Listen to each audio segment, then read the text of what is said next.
live, and so I'm just going to sign on as a guest here, join the webinar. And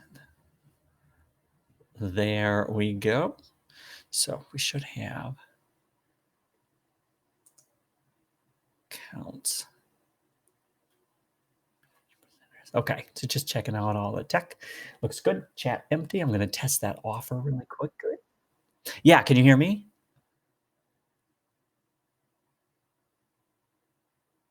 Uh-oh. Can you hear me, Betty?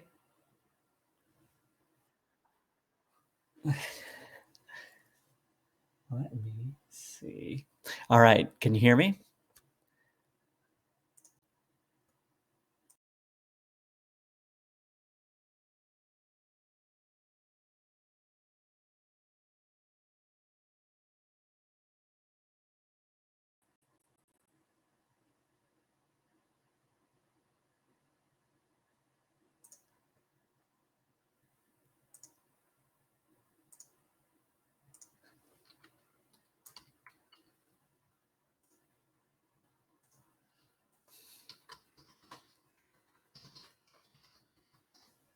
All right, if anyone is with us, we're just we're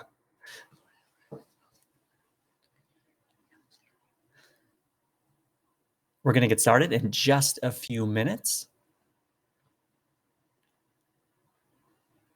Excellent, people are filing in. So we are just gonna just getting Betty connected here.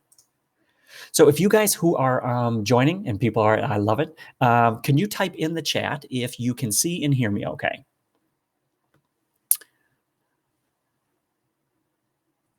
Ah, fantastic. Hi. Okay. There we go. Of course, right? Of course. Okay, guys. So yep, we've got people piling in already, and they can see and hear me. And so why don't you guys tell me if you can see and hear Betty okay? So Betty, can you just give us a little testing? Sure. Testing. Can you hear me? Ah, fantastic. And then Zach, if you are connected, can you give me a little, we can hear you on your end as well?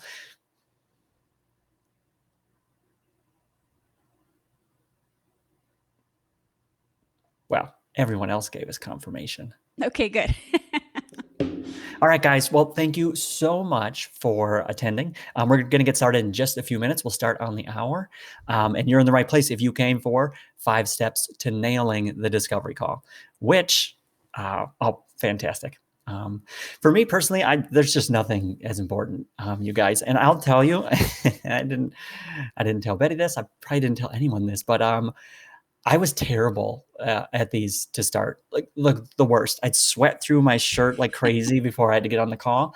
My voice was jittery. I was the most. It was terrible. I was the worst. And sales, of course, then were the worst because I didn't know what to do on these calls. That was the problem. It can be nerve-wracking. And so to have a pro like Betty come in and be able to walk us through that, I just think it's the greatest thing because few things will make as big a difference in your business as the sales call. I mean, that's the heart and soul of it. So I'm so thrilled to have her here. And we're just going to wait a minute or two to let more people come on in. And while we're waiting, why don't you guys tell us in the chat where you are connecting from? I always love to see. Right now, I'm looking at like 18 feet of snow in Madison, Wisconsin. So let us know. All right, so Michigan. So Dawn, you're feeling it probably. It's snowing right now after it just snowed about a foot. Okay, good. I feel better. Bonnie, I'll do my best. All right, good. I feel better that these people are coming from cold places. Yes.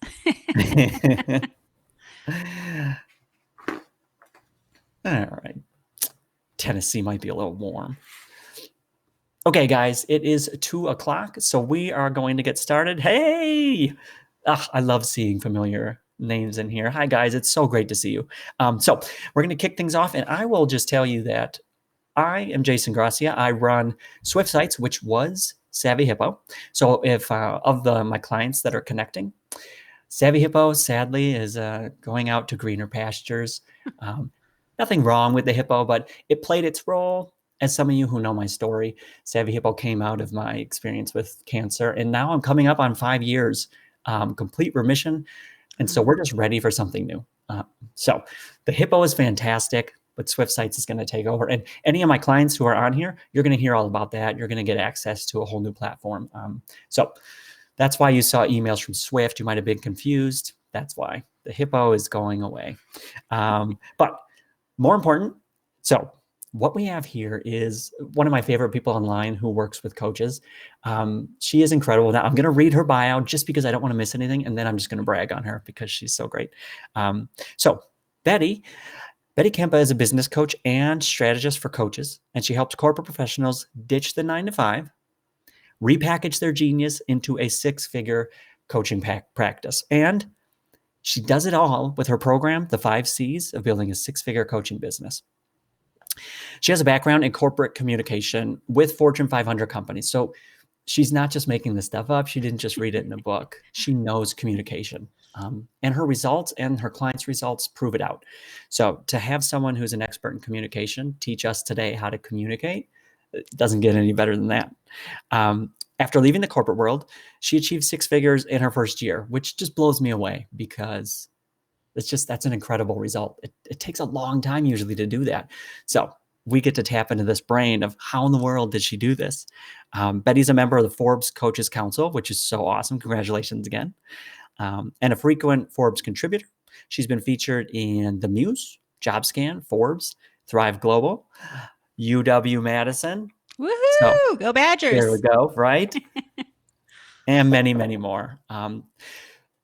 Personally, so I covered that, but I just want to tell you, online, it's hard to tell who is legit and knows their stuff and who's just trying to make money from us.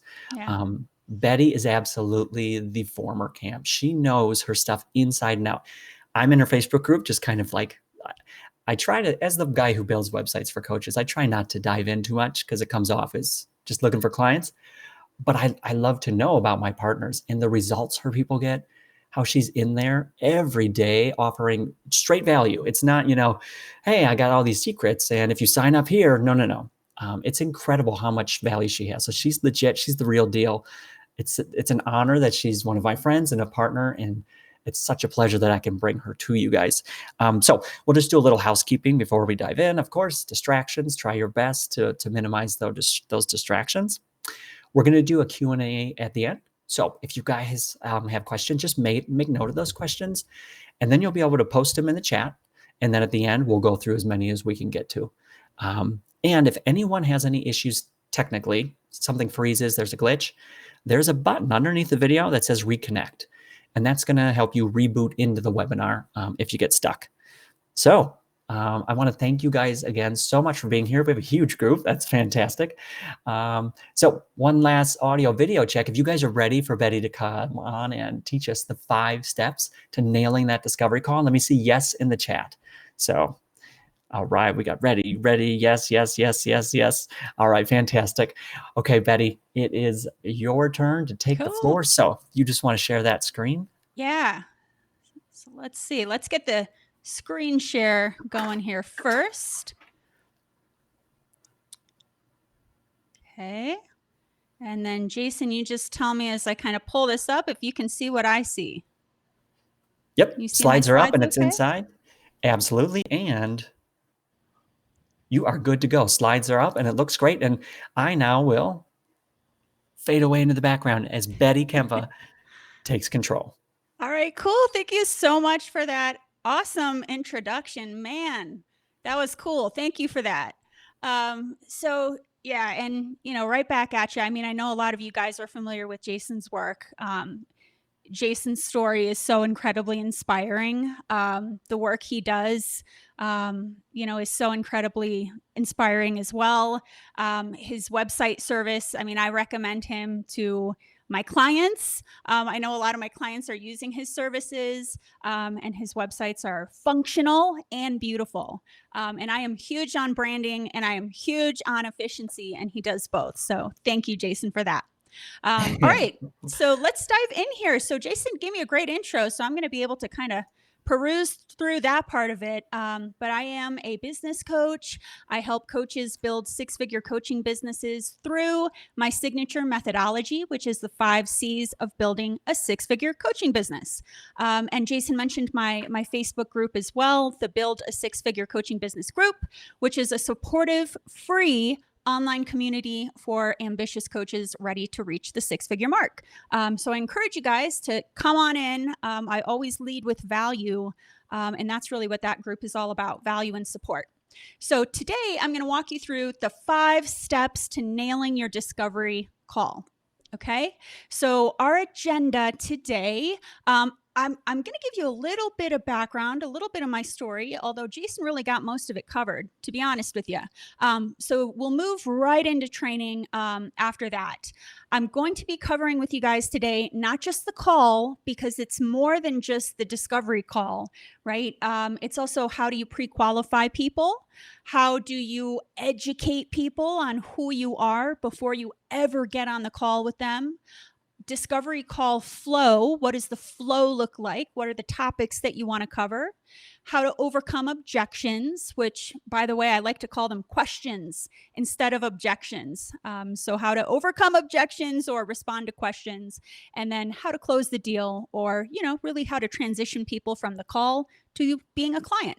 And then after that, we'll wrap it up with a special offer, how to stay connected, and then some Q&A.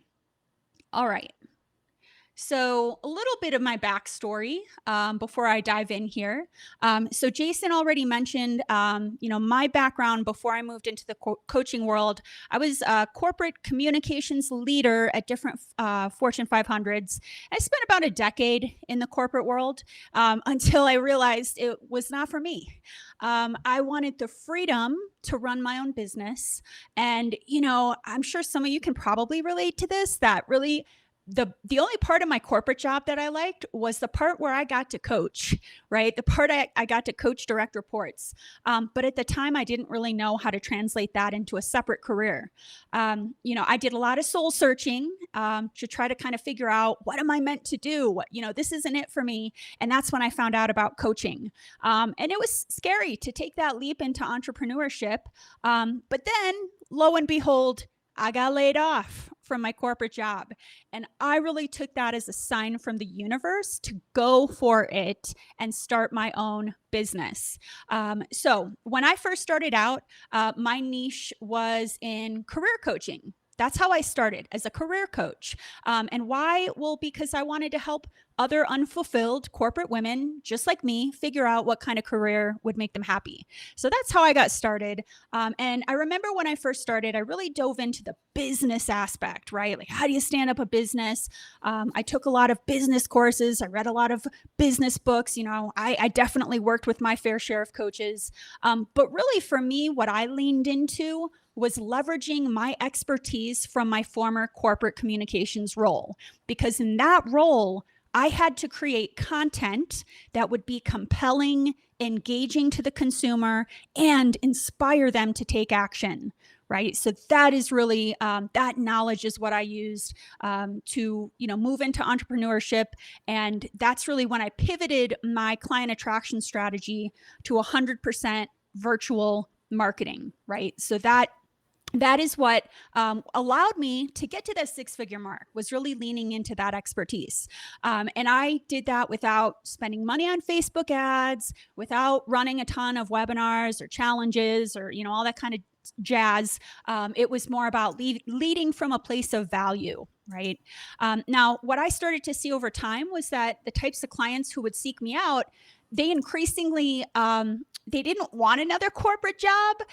They were coming to me saying, hey, I want to ditch the corporate job. I want to do what you did. I want to become a coach. I want to replicate your system, right? So that's really when I transitioned into business coaching for coaches, because I had this cool system, almost like a six-figure coaching business in a box, right? And I taught others how to leave their corporate job and use this system, which is also where my passion is. I mean, I'm highly passionate about this. Jason already mentioned, I'm a Forbes contributor. And I love doing that. It's another way for me to add value to the universe. And then I'm featured in, various publications and podcasts. I love doing that kind of stuff. Currently based out of Denver, with my two cats, Mongo and Jujubee, and my significant other, Ryan, who is a personal trainer. So we are based in Denver, which is a really cool place to be. Sunny, but mountains to hike in. All right, guys, let's get going here. So 5 steps to nailing your discovery call. So one point I want to make before I get going here is that there is a difference between a discovery call or a consult versus a complimentary coaching call, right? Both are great, but there is a difference in that definition. So I just want to call that out.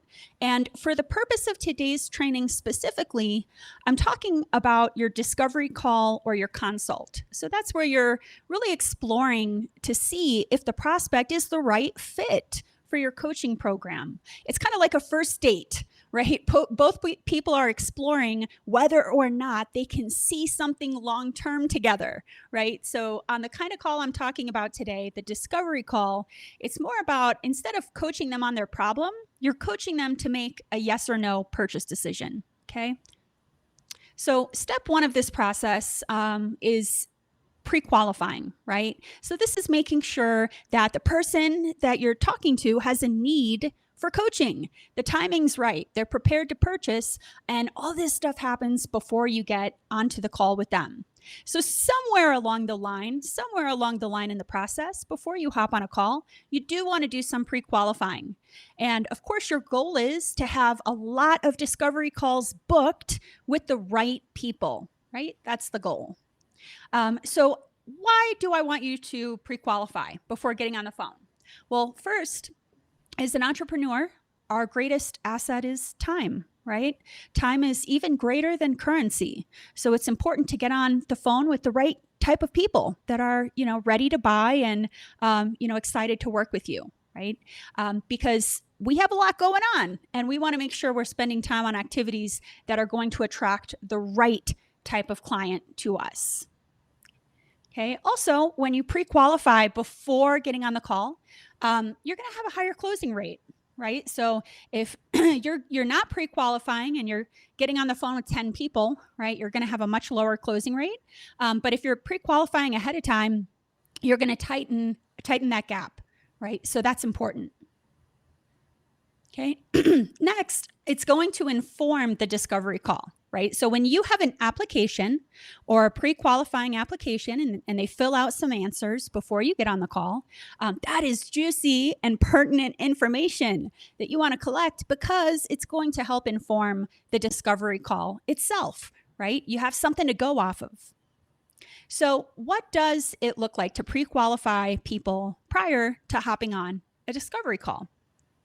So typically, this is some kind of an application form, right? It's some kind of application form or questions that you share at some point prior to getting on the phone. Now, when you are giving them these questions, what are you looking to establish? There are certain key elements you're looking to establish. The first is need, okay? Need. Do they need what you have to offer? And how badly do they want it, right? If somebody's on the fence, or if they kind of have like a take it or leave it attitude, right? There's probably not as much of a need to run a consult, right? If it's really kind of take it or leave it, right? You want somebody that really does need what you have to offer. Timing is the next thing we're looking to establish when we're pre-qualifying in our pre-qualification form. So is the timing right? Right? You can ask them, why is now the time to hire a coach? Right? That's a question you can ask somebody, because if they're just curious and maybe they're not ready for another year or two, that's something you need to take into consideration, because the sweet spot is somebody who has a need for your services and the timing's right. Budget or affordability is next. We want to pre-qualify to find out, can they afford your services? right? So there's different ways to do this. I know career coaches sometimes will ask for salary ranges, and they'll give different salary range options. And, that's relevant to that niche. Otherwise, if you're not a career coach and asking for salary is not really relevant, you can give them different options, right? Like option one is I'm prepared to invest in coaching. Right? So they're prepared to invest. Option two is I have a minimal budget and I want to do things cheaply. Option three is I've got this. I just want to pick your brain, right? So you can kind of give them different options to kind of feel out where they're at with their budget. Obviously, we're looking for people who are prepared to invest in coaching. And then this is actually a really important question to ask when you're pre-qualifying people is why you? And when I say why you, I mean, why you, the coach? So we're asking our prospective clients, hey, why do you want to work with me? What is it about my style that you're interested in?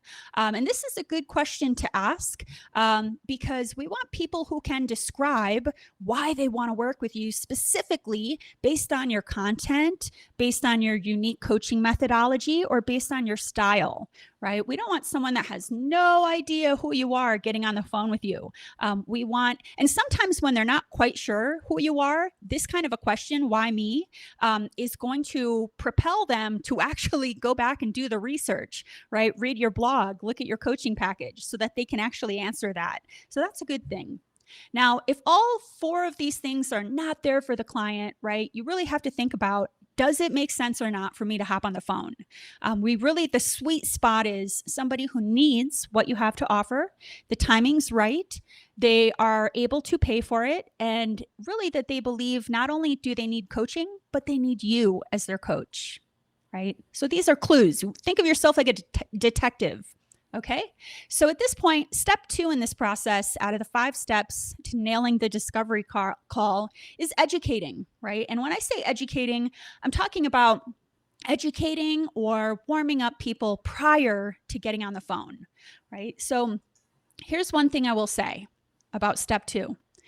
If you're doing all the heavy lifting on the discovery call, you're doing it wrong. So I'm going to repeat that. If you're doing all the heavy lifting on the discovery call, you're doing it wrong. And here's what I mean by that.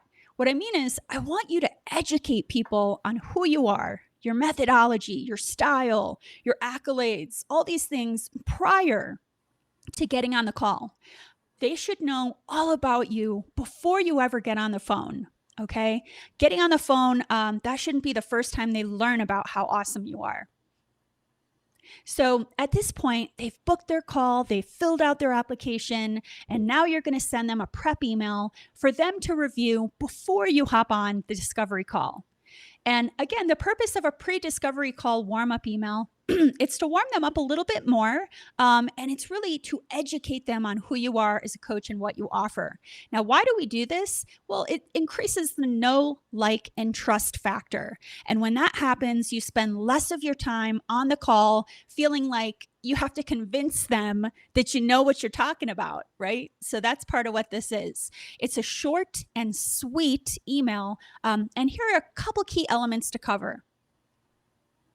So first, it's really great to send people ahead of time in this pre-discovery call email, and you start off the email kind of just letting them know how excited you are to hop on the phone with them, to learn all about them, right? So this is kind of an excitement email. You're gearing them up and, sharing a link to your testimonials and just saying, hey, ahead of the call, check this out, get a feel for what it's like to work with me based on what my clients have shared, right? So that's always great to give them that link.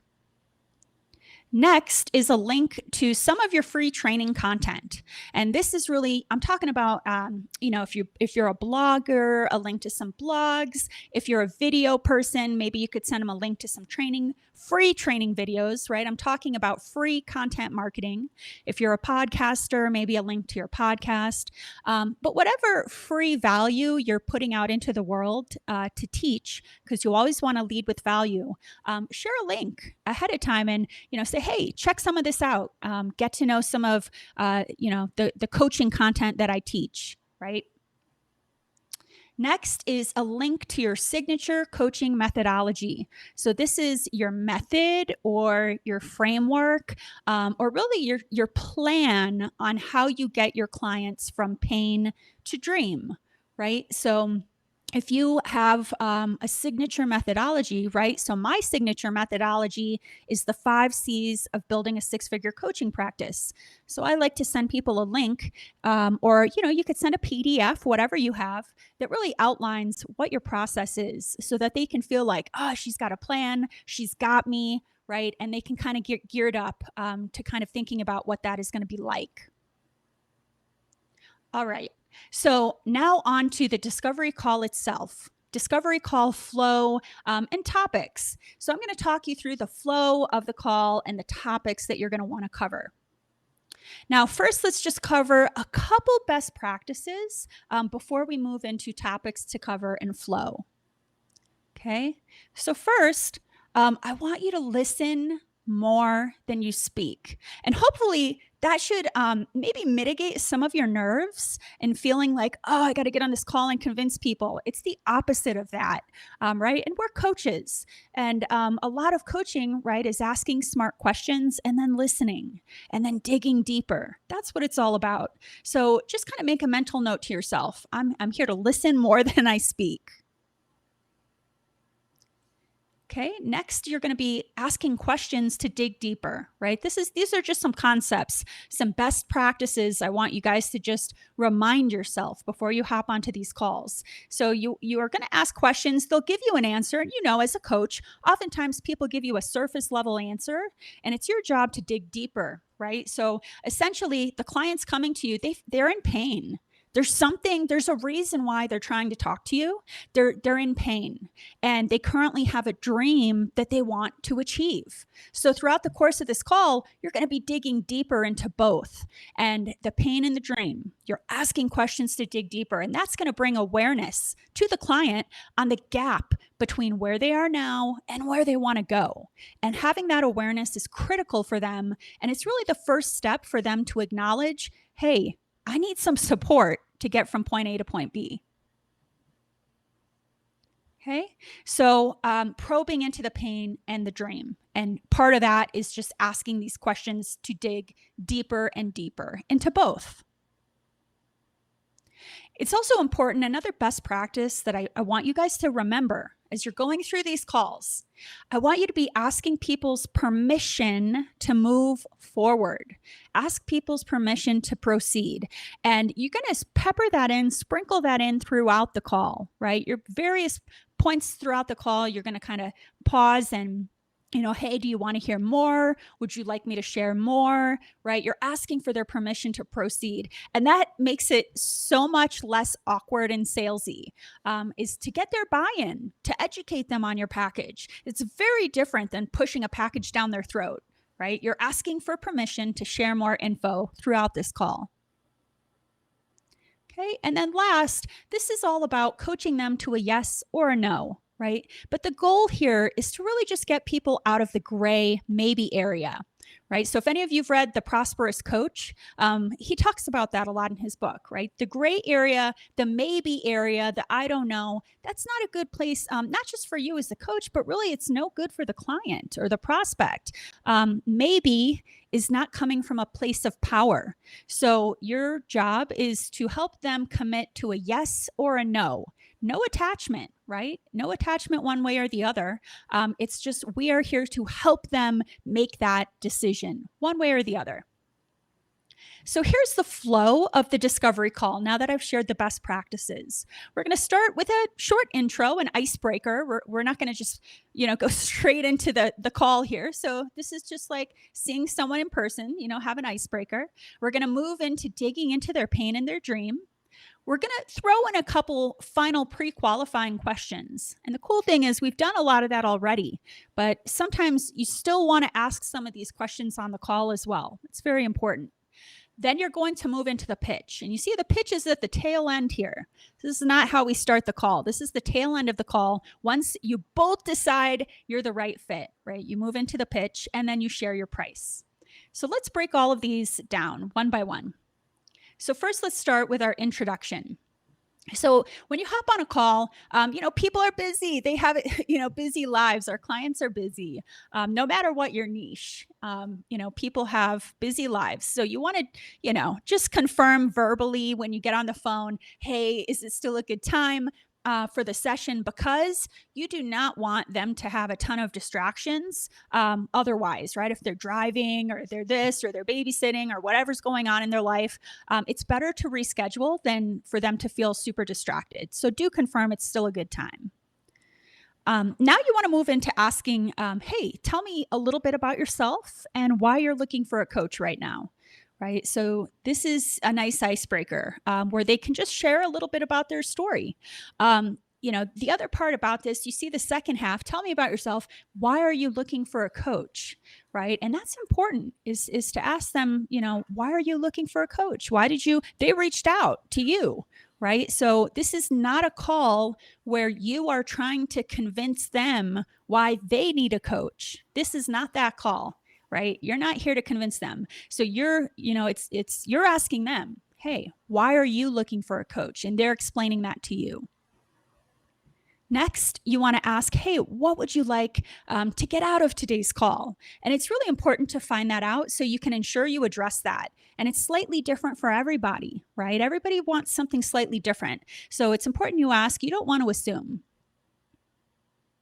Next, we're going to set the agenda. So for the first, you kind of go through the icebreaker, you ask some of these questions, and then you as the coach are going to set the agenda, let them know, hey, for the first portion of today's call, I want to dig into why you want to do X, Y, Z, whatever your niche is. I'm going to dig into what your goals and challenges are. And then based on what you share with me, I might be able to offer some solutions to help you achieve your goals. And of course, I'll save time for you to ask any questions. Right. So you see what I just did there? I'm taking the reins. I'm setting the agenda, which is good for the client, right? Who's kind of showing up for this, like, what is this call and what's this going to be like? And then very important, you want to get their buy-in, right? I like to end everything I say with, how does that sound, right? Asking, how does that sound? That's making sure you have their buy-in and that it sounds good to them. Okay, now we're going to move into pain and dream. Right? We've gotten through our intro and we're going to move into pain and dream. So this is the body of the call where you dig deeper into the pain and dream of the client, right? So pain and dream, pain and problem, or dream and goal, right? This is about bringing awareness as to how wide the gap is between the pain and the dream, right? Oftentimes people are in a lot of pain, but they aren't really aware of how wide the gap really is. So, your coaching package, of course, is the solution to help them bridge that gap. People will hire you if you can show them that you understand their pain and their bleeding wound and that your coaching is the solution to that.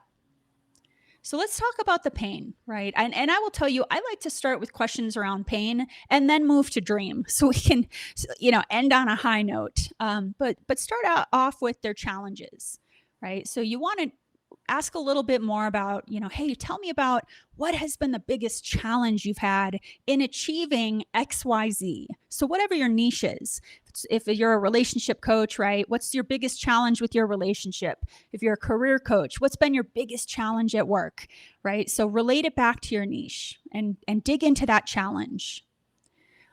Next, you want to ask, hey, what is it really costing you to do nothing? Not to get help. If you were to continue going as is, what would be the consequence of that?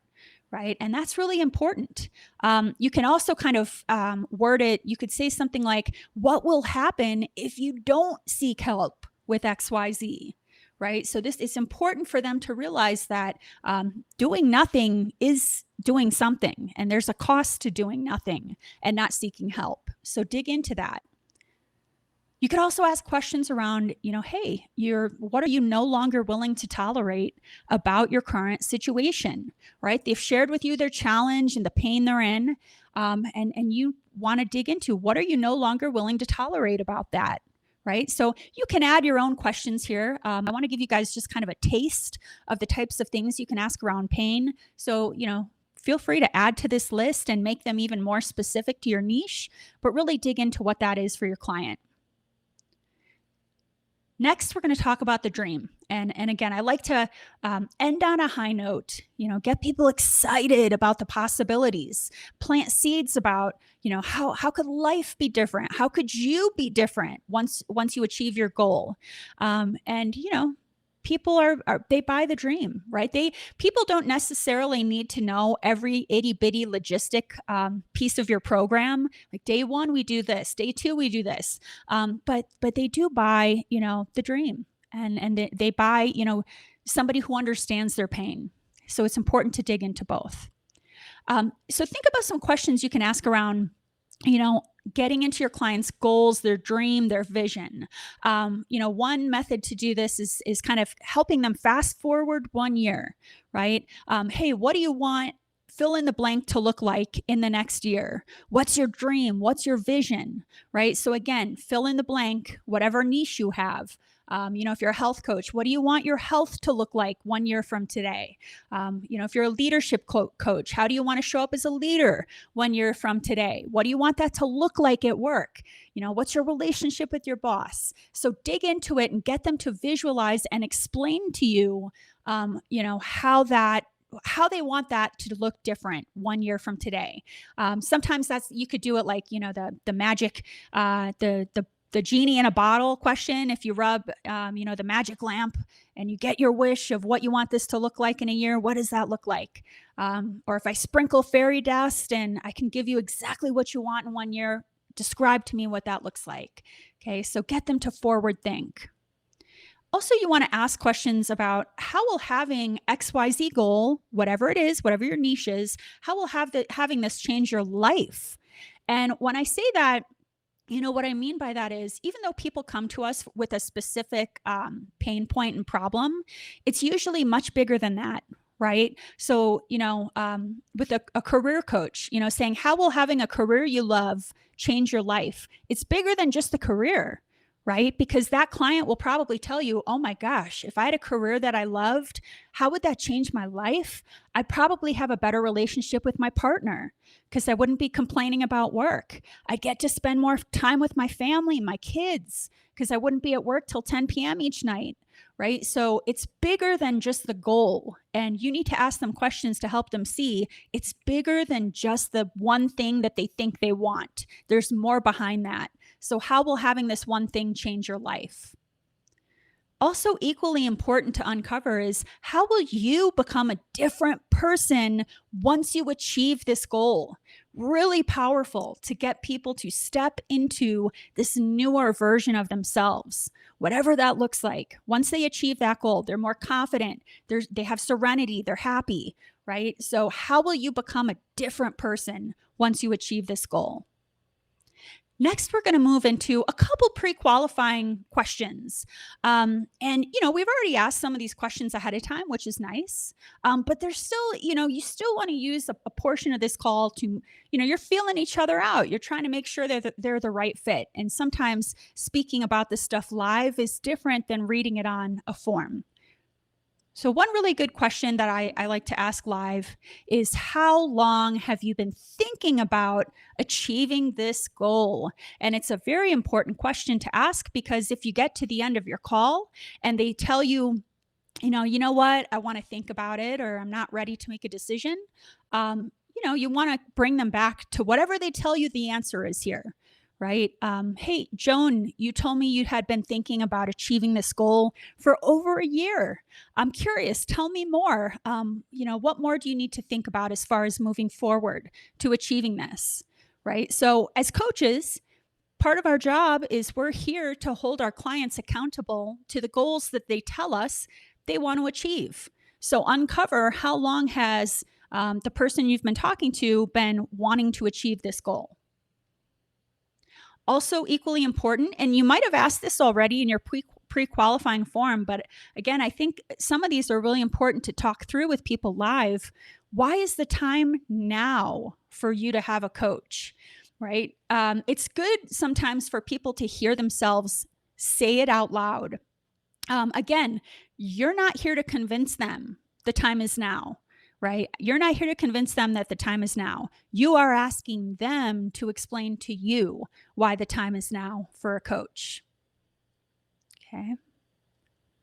Now we're going to, this would be a time where you move into the transition statement, right? And if you want to work with them, your transition statement sounds something like, hey, it sounds like you're very serious about going after this goal and that the time is right for you to do something about it. Is that right? So you want to confirm with them, that the timing is right. So that's really where this transition statement comes into play, right? It sounds like you're serious about this. Is the time, is that right? Are you're serious about this and the timing is now for you, right? So get their buy-in to continue to the next phase of the call, right? This is typically where you ask, hey, what questions do you have for me at this point? And typically people will ask you about either yourself or your package or your process or your pricing. And no matter what they ask you, your response is typically something like, hey, no worries. Let me share a little bit about my background, some details on what you'll receive with the program and the pricing. How does that sound? So again, I asked for their buy-in, and now I'm going to move into the pitch.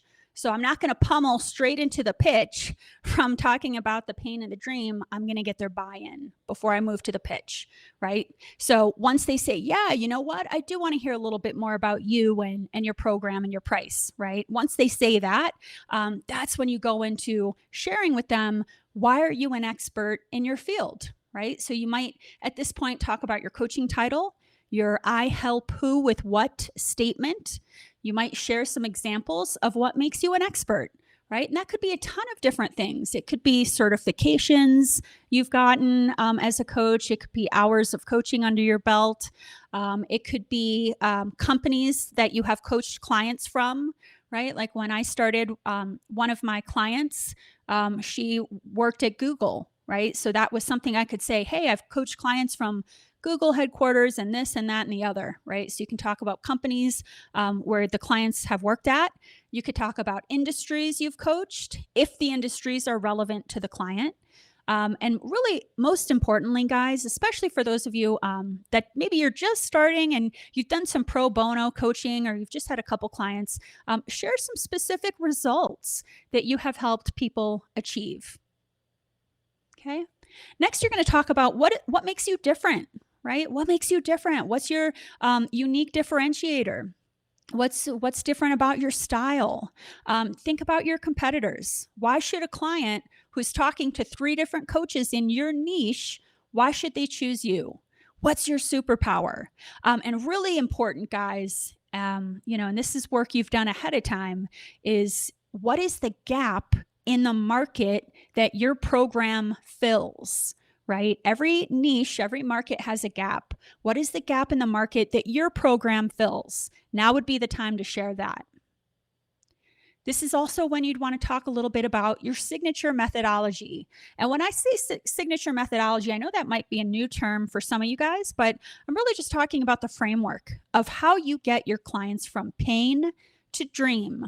So this is you really high level. We're not getting nitty gritty here and talking about specifics, but this is you walking them through high level, the 3 to 5 major steps in your methodology so that they can learn a little bit more about what's the plan to help me climb up this mountain.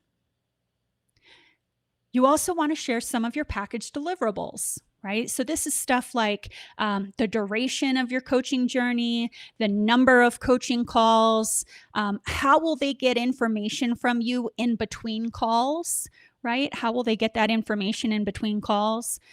Perhaps you're providing them with some tools and resources or templates. You want to talk about the amount of access they have to you, right? So this is the part where you're sharing not just your method, but what's the stuff that comes along with that and how would we work together? Okay. So now and only now, after you've shared all of this, do we start talking about the pricing. And I do recommend once you share your pricing, and this is a whole nother training, but I do recommend you keep your offerings simplified, right? I like to teach my clients, a high ticket coaching package, a higher ticket coaching package that is high value, and then having one downsell, right? So if you have like 6 or 7 different offerings, that's so confusing for the client, right? And it's tough to explain at this part too. So share with them, the higher ticket item first, right? So if you have 2 offerings, you want to price anchor by sharing the higher ticket item first. Okay, start there. That's where you want to start. Now, if they tell you that it is out of their budget, right, your highest ticket offer, that's when you would want to move to sharing your lower ticket downsell, right? Now, after sharing pricing, you also want to inspire them to act, right? So some form of, what I would call ethical urgency. Ethical urgency. And what I mean by that is human beings, we will, we're human. We self-sabotage ourselves and we drag our feet on making a decision because it feels scary, right? Even if that decision could change our life for the better. So it's always a good idea to reward your action takers with some kind of a fast acting bonus. So that's really, it's not about pressure. Like it's the opposite of pressure. It's more about rewarding action takers with a fast acting bonus. And they can take that or leave that, but it does inspire people to act because who doesn't want a good bonus? So also we need to talk about at this point, step 4, overcoming objections. Now, the good news is if you did a stellar job with pre-qualifying people before you got on the phone, you sent them a pre-discovery call warm-up email, and you delivered a killer discovery call script, if you've done those things, you're in pretty good shape, to be honest. And that will mitigate objections. It's not going to get rid of them, but it'll mitigate objections greatly. Of course, we're always wanting to be prepared. I encourage all of you to have on the ready a list of all potential objections for your niche, because every niche has different types of objections. Have a list ready and have an answer as to how you will respond to each.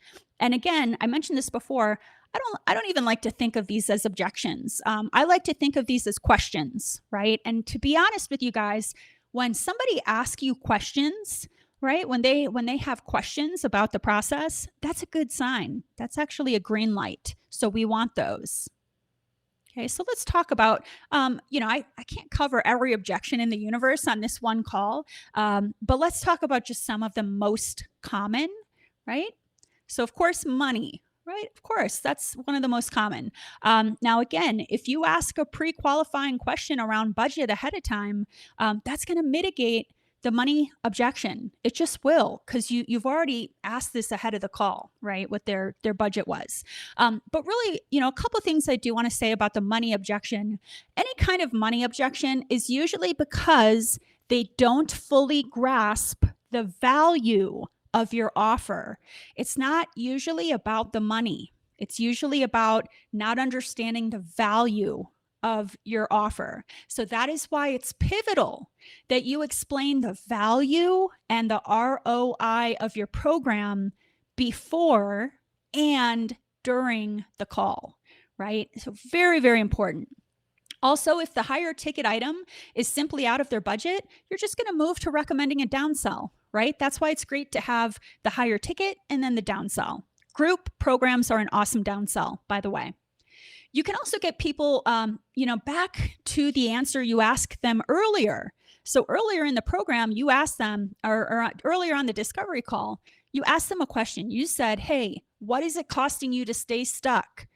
That was a question you asked on your discovery call. What is it costing you to stay stuck, right? And at this point is when you would probably bring them back. If they say, oh, it's some kind of a money objection. You say, hey, Joan, you told me that it's costing you this, and this to stay stuck, right? So you want to bring them back and coach them around the discrepancy between what they told you it was costing them to stay stuck versus refusing to invest in solving the problem, right? So, go back and pull back what they told you earlier. Now, the last thing I'll say about this, when it comes to the money objection, you also want to coach them around their priorities, right? So all of us, we all have priorities, right? And so the question is, are their priorities in alignment with their goals, right? And what might they be putting ahead of achieving this coaching goal, right? So an example, a lot of people will pay crazy amounts of money to go on a week-long trip, right? A week-long trip wherever, to Florida or, abroad. They'll pay a crazy amount of money to take a trip. But when it comes to choosing to spend money, on a coaching program, right? Even though that they tell you, hey, my goal is to achieve X, Y, and Z, their actions aren't aligning with their priorities, right? So it's really important that, you coach them around, does where you're spending your money align with what you really want to get out of life, right? So that can be a coaching conversation. Time constraint, right? If they say, oh, I don't have the time, right? I don't have the time for it. To be honest with you, the time constraint should already be overcome at this point. Why? Because you already asked, why is the time now to hire a coach? You've already covered that question, right? So if you hear at this point, oh, I don't think I really have time for this, be sure to cross-reference that with what they already told you, right? They've already explained to you why the time was now. Or if they're just a super busy human and, they're just, they're a busy executive and they're a mom and they're just super busy, you can, this would be where you could explain, hey, that's part of coaching, right? Like, that's part of coaching support is I'm here to coach you through both managing your time and achieving your goals. Right. And then the spouse, right? Got to talk to the spouse. Pretty normal. That's not really an objection. That's just like a normal thing, right? So acknowledge and validate, that request. And, I like to just ask people, hey, what can I arm you with from an information standpoint so that you have everything you need to help the conversation with your spouse, right? So you may also want to send info on your package over so that they can come, to their spouse armed with that information. Or you can go the route of saying, hey, no worries. Let's set up a time for me to talk to both you and your spouse. Let's do a Zoom call and I can answer any of their questions directly, right? So that's another option as well. And again, you guys, this is not the bottom line. It's not about convincing. This call is not about convincing. That's when it starts to feel sticky and awkward. This is about coaching them to a decision, whether that's a yes or no decision, right? We're not attached to that result, but our job is to help our prospect get out of the gray zone and make the right decision for them. Okay, so you're there to address their questions and help them make a decision. Okay, last but not least, closing the deal. And when I say closing the deal, I just mean transitioning from a call to a client, right? So if they're interested, start, right? Start the coaching relationship. If you have a great call and they say, wow, this sounds incredible. Yeah, how do we start? Don't send them a proposal and then wait. Just, get the card over the phone and input it directly into your payment system. Right? You can get them started right away. A program like Stripe, you can input directly into the payment program, right? So if they're interested, get them started. Don't wait. If they need to think about it, right? If they're not ready to purchase yet, you have two options. Option one is you circle back to their previous coaching question. How long have you been thinking about XYZ goal? How long have you been thinking about achieving this goal? You circle back, right? And you say, hey, Mary, you told me you were thinking about achieving this for a year. I'm curious. Tell me more, Mary. What more might you have to think about? How can I help you?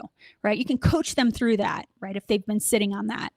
Option two is you can set up a quick check-in call for the following day, right? So if you've got a fast acting bonus because you reward action takers, you can say, hey, no worries. Let's pull up our calendars. Let's set up a quick call for tomorrow. And you can ask me any other questions you have at that time and let me know if you'd like to get the fast acting bonus, right? And that gives them enough time to kind of think through everything that you talked about. Now, if they are not ready to purchase on the phone and they want to, do a follow-up call with you the following day, it's a great idea to send them a follow-up email that will have all of your details on the package and help inform their decision, right? So your follow-up email should contain all of your package deliverables, right? So what are they getting? So you covered it verbally, but it's a good idea to send that over via email so they can really, marinate on it. You want to showcase, this is very important.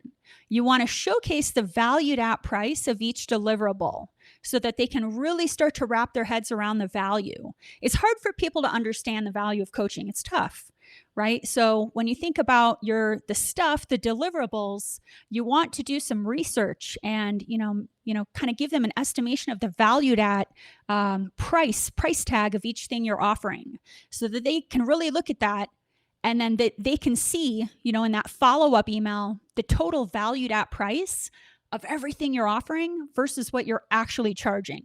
And the goal is, this is really the bottom line, the goal is to create a package that is worth almost twice what you charge. So then the decision becomes a no-brainer. So we want it to be super, super, super valuable, and then you're going to charge less than that, right? It's valued at, this higher amount, but your actual price tag is much less than that so that it becomes a no-brainer decision. Again, never about the money. It's about the value, right? If that's the one thing you take away from this, it's how can I beef up my coaching package so it's super valuable? And how can I showcase that value before, during, and after the call, right? And inform my clients of the ROI in the investment of coaching, right? Now, again, you guys, when it comes to getting this discovery call right, don't do it in a bubble. Don't do it in a bubble. Coaches need coaches, right? Get coaching support because sometimes, you guys, it is the smallest tweak. It's like something you're saying or something you're not saying, or it's your delivery that could make a multiple 5-figure difference in your coaching business. So this stuff works. This is my client, Krista here.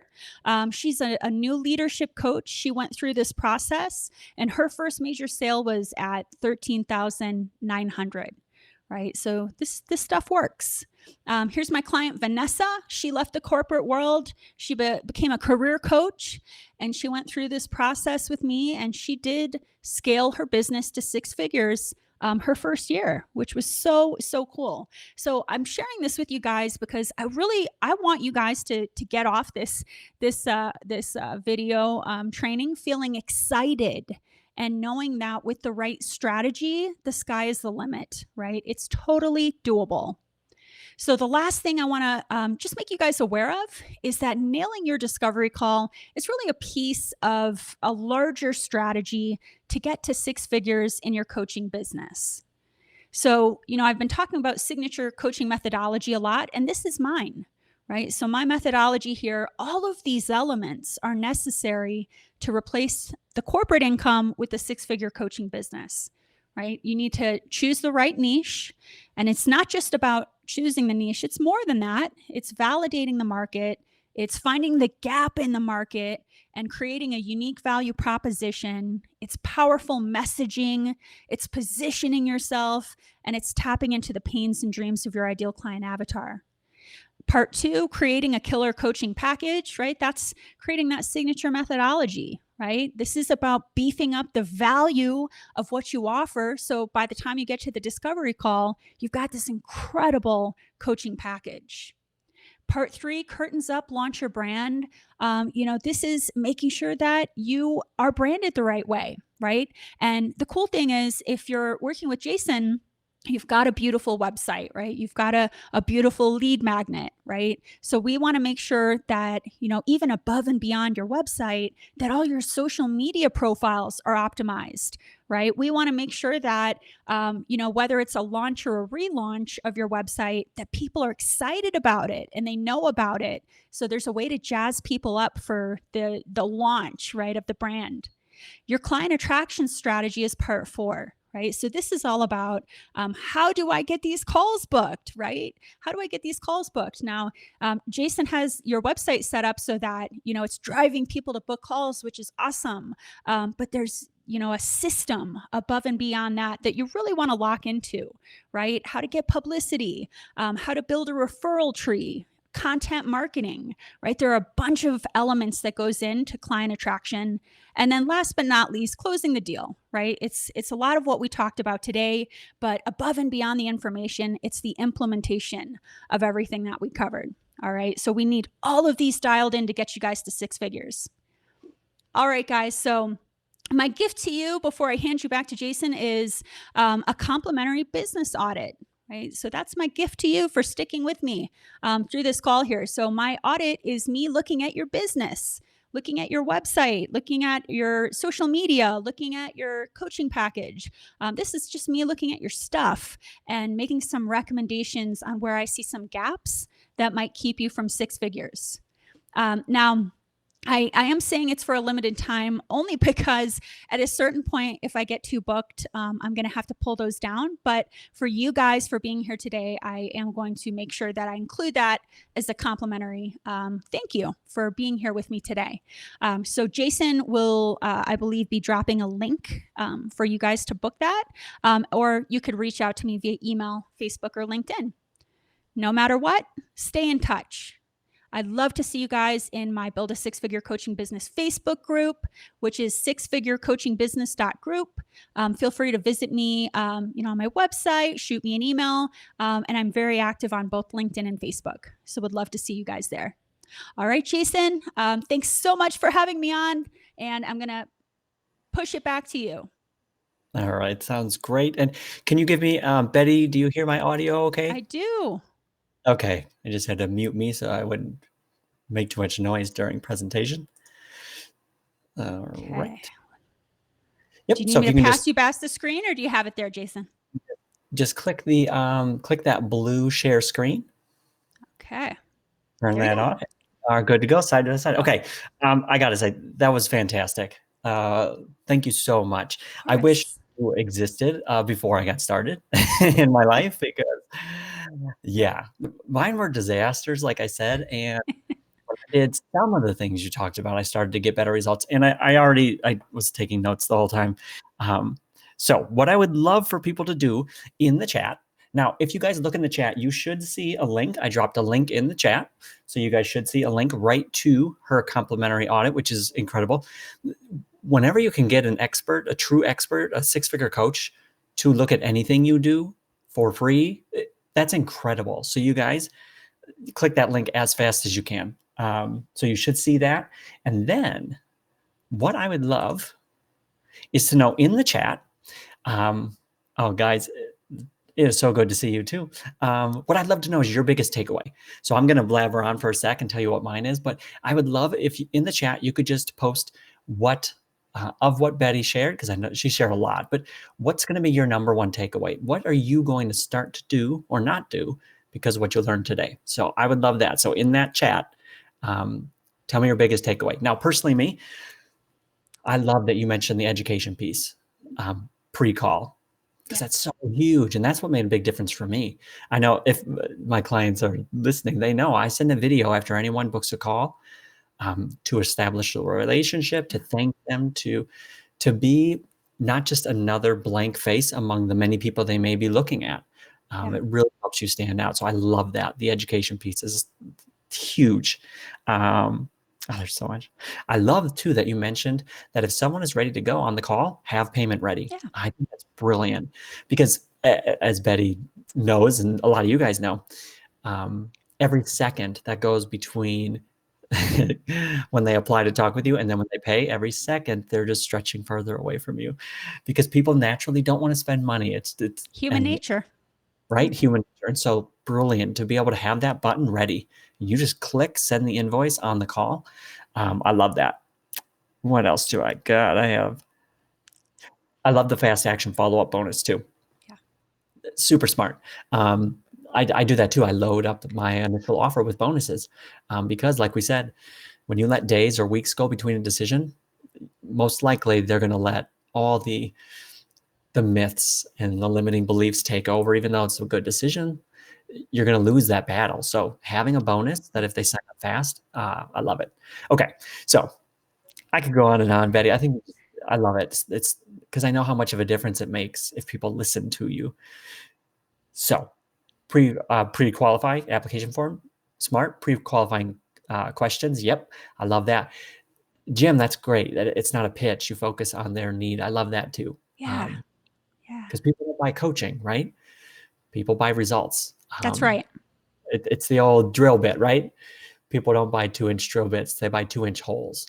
I And that, love that. I love that. Yeah, it's not about shoving down. It's not like, yeah, let me tell you all about this, right? It's about um digging into the pains and the dreams and then Mhm. sharing why you're uniquely qualified. So important to understand within your niche what you bring to the table different, and to be able to verbalize that. So the pitch isn't like, tap dancing, like, let me pitch you. It's about verbalizing what makes you special or your program different than all the other stuff that's out there.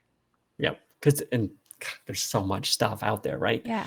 Um, and I love that idea too, that there's this feeling of ick, right? We know that when it comes to sales calls, but what Betty taught us is that it does not have to be that. It can Mm-mm. be a genuine conversation about someone who has a need and you can fulfill it. Yeah. And it's a win-win. So if you guys are nervous and you're going into these calls just feeling like car salesmen, it doesn't have to be that way.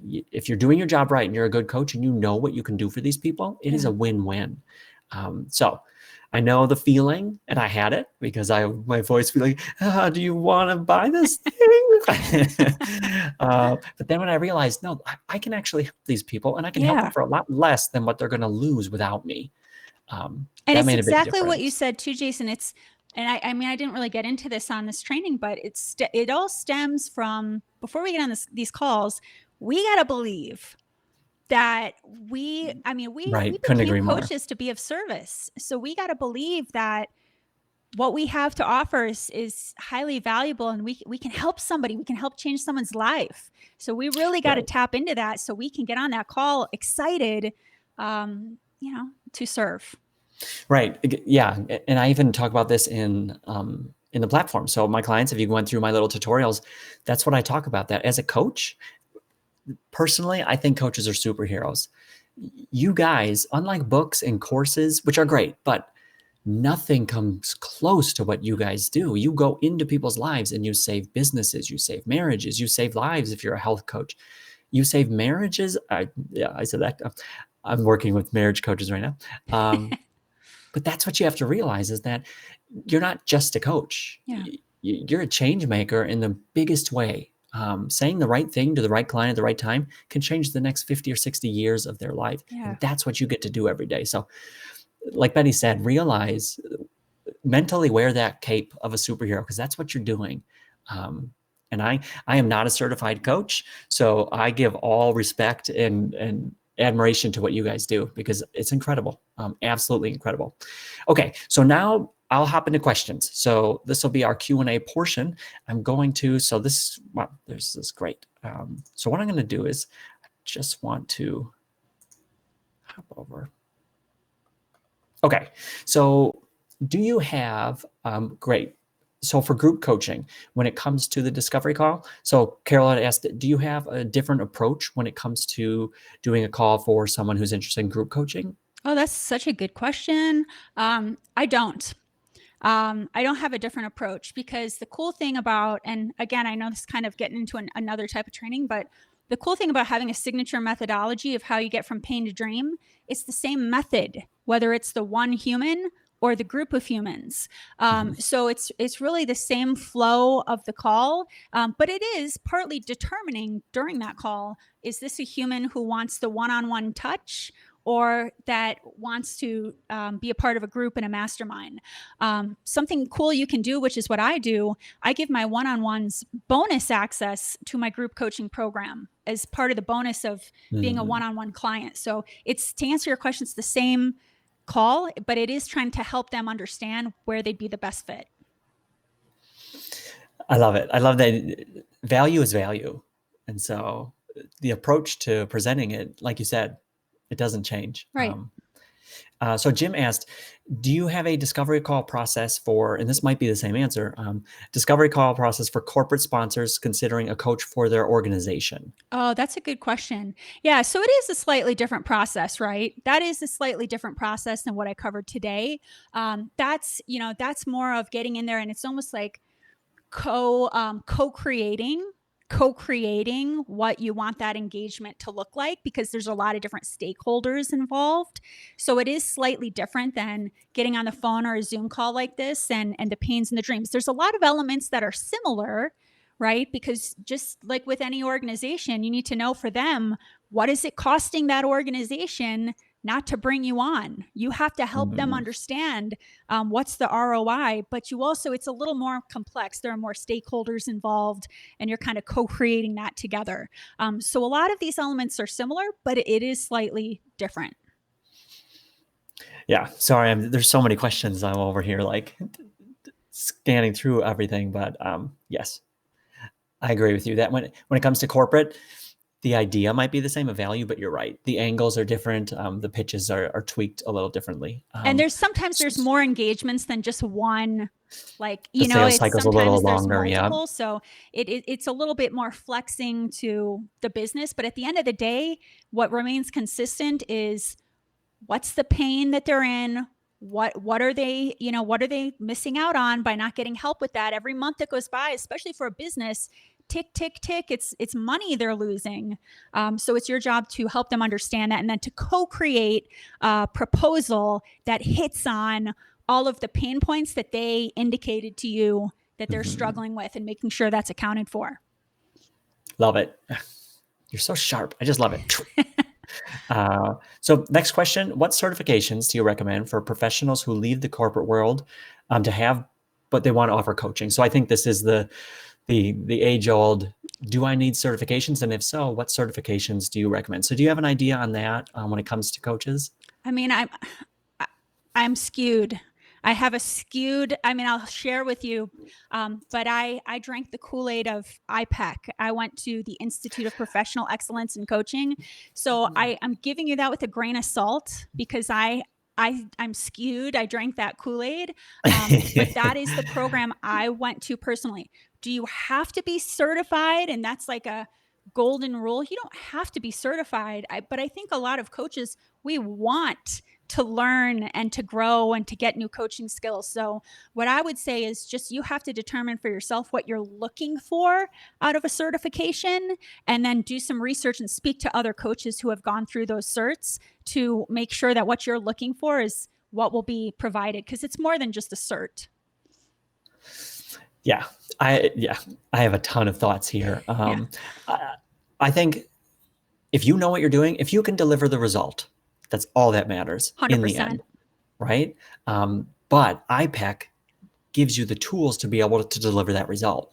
Almost, I'd say 75% of our coaches are IPEC coaches. Oh, And how funny. Cool. yeah, and there's a difference. They come in with an understanding. They know how this works. They know structure. They treat it like a business, as opposed to someone who may just love the idea of helping someone. Yeah. And that's great. But if that was enough, then we'd have a lot more successful coaches who don't have the certification. So Yeah. I agree. If you know what you're doing, it doesn't matter. But it really helps. Something like IPAC helps you know what you're doing. And I Yeah. agree with that. It's not about us or our cert or our fancy, what it's about the results we can get our humans. And if you can get results, I mean, it depends on your niche. A lot of niche areas, I mean, I rarely, even as a career coach, when I started, had people asking me, where were you certified? Mm. So it Mhm. depends on your niche, but it's not like necessarily clients are going to ask. It's more about you as the coach. You just want to add more skills and tools to your tool belt. So it's more of a want. Right. Yeah. And I like that you said that, because a lot of it's for the coach more than Yeah. the client. It's for the coach to have the confidence to feel like they can put their shingle out and charge for coaching. Hmm. And sometimes if that helps you, if that's enough, then do it, because what you invest in getting certified will pay itself back. Because there are a lot of coaches who wait years to get started because of that worry. Yeah. Um, Next question. Okay, we might not be able to get to all of these, but I'm going to try my best. I'll zoom through now. So if you're new, how do you show your value? Carol asks, how do you show your value Good one. when you are a new coach with little experience? Oh, so good. Such a good question. And yeah, I had to Mhm. do that too at first as a career coach, and everybody has to do that. Right? Everybody's got to start somewhere. So first, how do you show your value? You know, I think it's okay at first to do some pro bono coaching, right? To get you know what's golden? are testimonials. That's like Mm, the weight of gold. So when I first started as a career coach, I was doing pro bono, or I would do, a couple one-offs here and there in exchange if they enjoyed the engagement for a testimonial, right? So that's a lot of how you start to get the that you can show your accolades with those testimonials. It's just kind of getting out there and getting your feet wet. That's one. And repeat that question to me again too. It's how, when you're new, how do you show your value? right. How do you show your value? Yeah. So how do you, Yeah. because and just to quickly throw in with what you said, that's what I recommend too. Yeah. All it takes is a few incredible case studies or testimonials, and then you've got what you need. So like Betty said, you find 3 people who would be rock solid clients, offer them, you'll coach them for free as long as they agree to give you a testimonial and a case study, preferably a Yes. video testimonial. Yes. I mean, that's all you guys need to really 100%. launch. So I love it. But yeah, the question was, when you're brand new, And how do you show the authority and credibility? and that's the number one. And the other thing is too, like a lot of my clients, almost all of my clients are coming from a corporate background. And it's like, I mean, look at me, right? Like my corporate background was corporate communications. I took all of that decade of Mm, learning and I mhm. put it into my business coaching program. So a lot of you have experience in the real world out there that you can leverage and talk about, in your I love discovery that. calls. That is Yeah. a big part of your value. I love that because I was just thinking, and I've never told, I mean, I don't think I've ever told anyone this story, but so I coached at a gymnastics academy, like fitness club. I was a coach there. And in a few years, I was the president of the company. Oh, wow. And so that had nothing to do with what I did with building websites that worked. But it was a part of my backstory that showed that I was credible, that I was an authority, that I knew what I was talking about, Yep. that I somehow rose to take over a company from being just a low-level employee. That's what I love, that because most of you guys, especially, you have that backstory. That's so Yes. impressive. I get on these calls, discovery calls with you guys, and the stories you tell are incredible. You've been through the most overwhelming circumstances, and you found a way through them to then want to share with others those solutions. Those are the stories that are going to grip people, and there's your authority. There's your Yes. credibility. So I couldn't agree more, Betty. I love that. You've got Yeah, you've got most of what you us need coach a already. former version of ourselves. So we've been there, Right? done that, and it's like, and again, all you need to be is a couple steps ahead of your client, right? So you just need to be able to share with them, I've been there and I figured out a way to get out on the other end. Let me here, take my hand. Let me help you. That's yeah, exactly right. Okay, I'll answer 2 more of these, and then we'll, because we don't want to keep you guys too long. So, bonuses. I think there's 2 questions for bonuses. So do you have any tips or things that you found in the past that work really well as those urgency, fast action bonuses to give to people? Yeah. Yeah. I mean, you got to first off, you got to think about your niche, right? Because my niche, everybody has a different ideal client avatar who has different wants and needs and is inspired by different stuff, right? So there's a lot of different types of bonuses you could provide. I like to just give cash, to be honest with you. I like to give people a financial bonus, right? If you sign by a certain time, you get a fast action financial bonus, and I knock it off the price. Um, and part of that too is I just keep it simple. I don't have to Mhm. overthink like what's some magical bonus. It's just I'll knock off like $3,000 if you sign on. So I keep it simple and keep it something your ideal client avatar cares about. Yep, I do the same thing. So if you sign on within 3 days, then I give you a discount. Some other ideas that work too could be, if you wanted to, you could add in, there's some coaches I know that offer text support. So if Yeah, you need me by text, I can throw that in as a bonus for a limited number of days or weeks. You could offer an additional one-on-one session. You could offer a yeah, starter session, like a kickstart into my program session. But like Betty said, know who you're talking to on the yeah, other end and what is important to them. exactly. If time is important, then offer bonuses that help speed up the time to results. If money is important, then that discount is fantastic. If That's access is exactly. important, but yeah, there's bonuses are powerful. Yeah.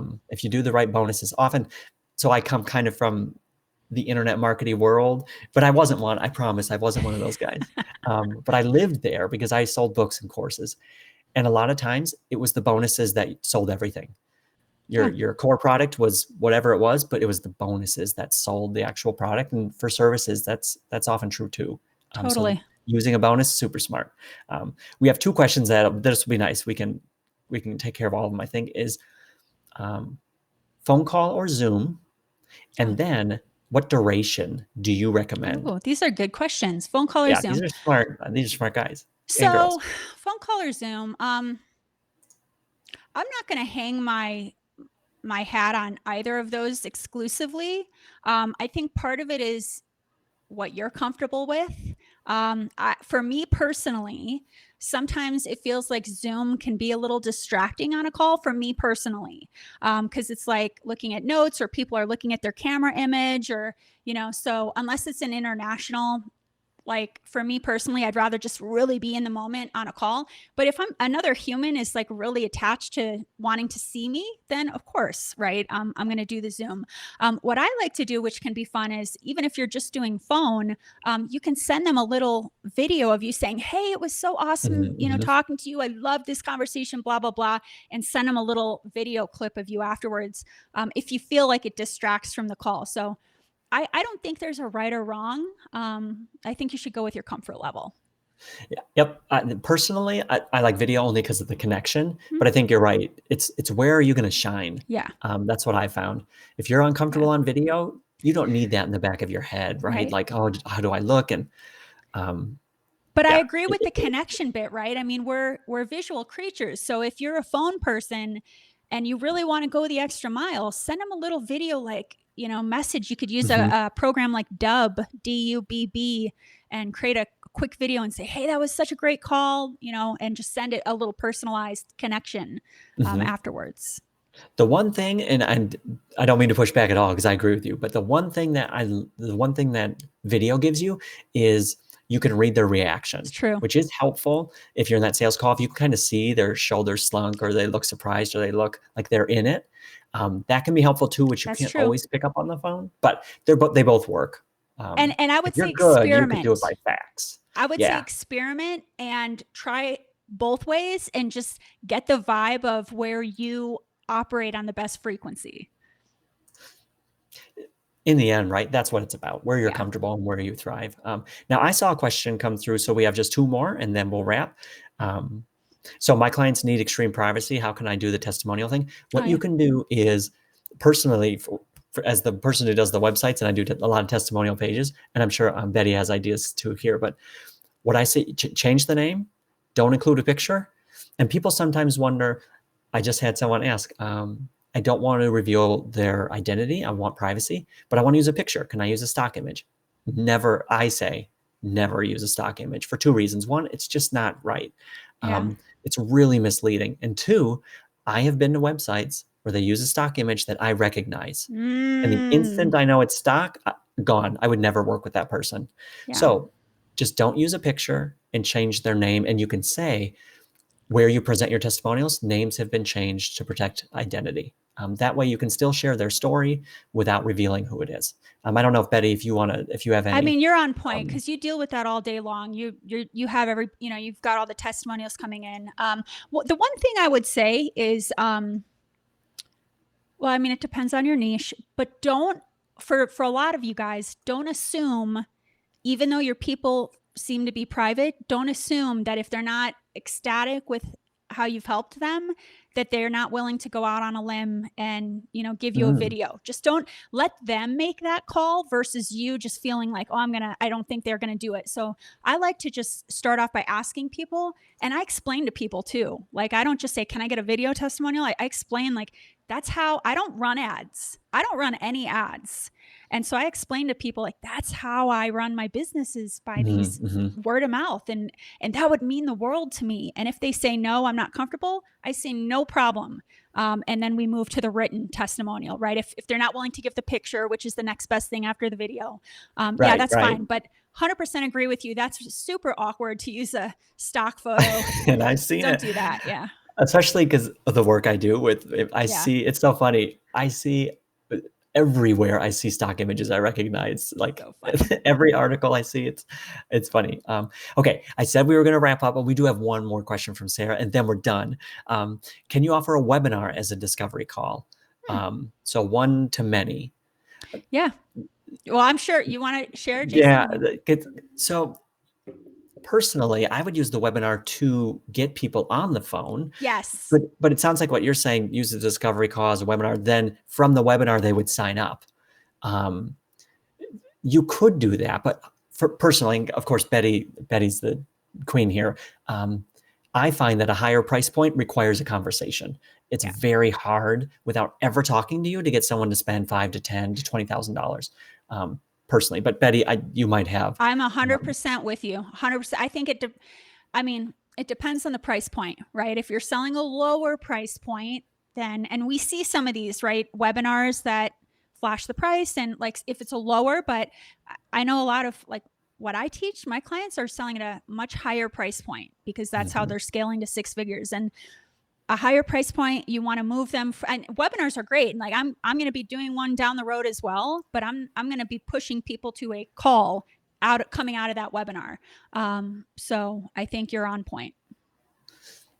Great. Okay. And of course, I'm so bad because I would want to just sit here all day and just talk and answer questions, but I know. I'm going to answer the last two quickly, and then I'm going to share that link one more time with everyone and let Betty get back to her life. So typical duration of a call. Oh, And yeah. Betty, if you disagree with me, hop in. Okay. But what I say is, you guys, I find sometimes with new coaches, they look at these calls as a burden and they want to get in and out as fast as possible. For me, this is the lifeblood of your business. You should not rush through these. If you have a prospect on the call that's interested in paying you, but they need to talk, don't do a 15. Now you can do a 15-minute pre-call where you just are getting, okay, are they actually serious? I know Taki Moore does a triage call, what he calls it, where it's a short 5 to 10-minute call. Are you serious? Great. Now let's schedule the real one. But for the real one, personally, I say invest time. So if they take 45 minutes to an hour, but you're pre-qualifying, so you know that it's a good use of your time or your sales force's time. Personally, I say don't rush these things through and don't try to get off the phone as quickly as you can. Give them the time they need to make a good sales pitch, because this is where you get your business from. So I don't know if you think. I'm with you. I mean, there's nothing worse than being, scheduling like a 15-minute call and then feeling rushed and they have questions and you've got another call afterwards. I mean, that's terrible for you and the person on the other line. And I agree. It's all about these conversations with people. If you've pre-qualified ahead of time, then you don't have to worry about like, oh, I am going to be on the call for this long. You already know ahead of time, like this human is potentially a good fit. So, I think you have to fill it out.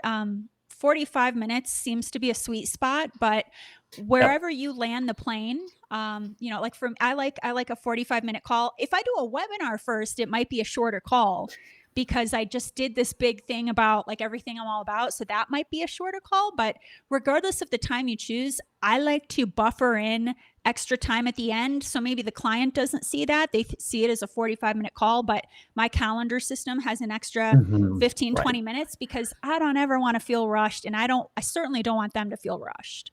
Right. Yep. Yeah. Couldn't agree. I think we just agree with each other because I know, it's got to be the badges that we both went to Madison. Yes. Okay. All right, guys. Well, so what I'm going to do is I'm going to include in the chat. So, yep. So if you look in the chat now, those who've stayed with us this long, this is fantastic. And we still have, almost 20 people with us still, which is great. So I dropped it in there again. So make sure you click that link and that will take you over for that audit. And why don't we, to wrap up, first of all, I want to thank you guys so much for being here. I love doing this. I could do these all day, every day. And I'm so grateful for Betty to be here. So in the chat, why don't we just give Betty a big thanks and a big round of applause as we wrap. Thank you so much, Betty. This was fantastic.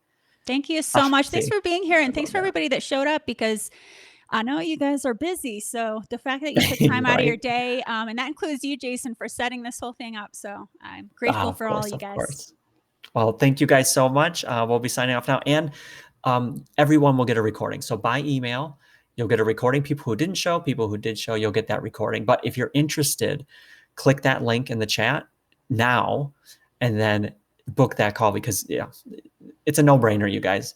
When you have access to someone like Betty, take it. So I love you guys. This has been fantastic. And click that link, and I will talk to you later.